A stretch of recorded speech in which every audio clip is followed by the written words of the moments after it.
αλλιεύοντας συναισθήματα, σκάλες κρεμούν στο φεγγάρι για να καταλαγιάσουν οι πόνοι, με τις θύμησες να βράζουν τα αποστακτήρια ερωτικών αποσταγμάτων. Στάλα τη στάλα θα στάξει το άρωμα της γραφής στα μπουκαλάκια της καρδιάς, ώσπου να συλλεχθούν τα κρυβά αιθέρια έλαια της απόσταξης.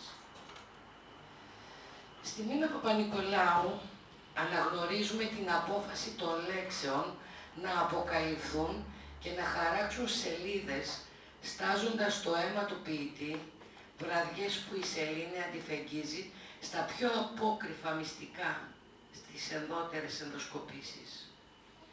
Επιχειρώντας την ανάγνωση στο σελήνες αντικατοπτρισμοί, τη νέα ποιητική συλλογή της Μίνας Παπα-Νικολάου, πάντα βρίσκομαι γύρω από το δημιουργό και τι έχει να δώσει, τι τον οδήγησε σε αυτή την καταγραφή.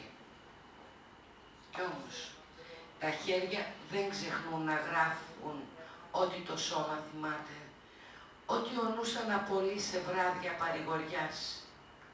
Η ίδια, αντί προλόγου, ερμηνεύει τις δικές της προθέσεις εν αναμονή μιας άνοιξης που έρχεται.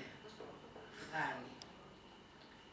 Ακόμα ξαφνιάζομαι κάθε ξημέρωμα και ακόμα αμφιβάλλω κάθε απόβραδο θα πει, δείχνοντας έτσι τη μυστική αναχώρηση που καλείται να κάνει κάθε φορά που ένα ποίημα γράφεται.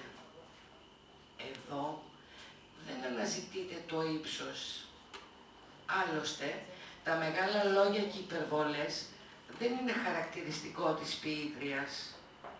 Απλά δαιμονίζεται, ανεμίζεται, σκορπίζεται, γίνεται σκόνη στο ελάχιστο μόριο που κάποιος θα συναντήσει και θα αναγνωρίσει τον κόπο, τον πόνο, τη μετάγγιση των αισθήσεων στο χαρτί, για να αποκαλύψει στους άλλους και να αποκαλυφθεί το ματωμένο συναίσθημα που φεύγει και πάει για το άγνωστο, αφού μέχρι τώρα, έτσι κι αλλιώς, τα άγνωστα μέσα της ανακαλύπτονται.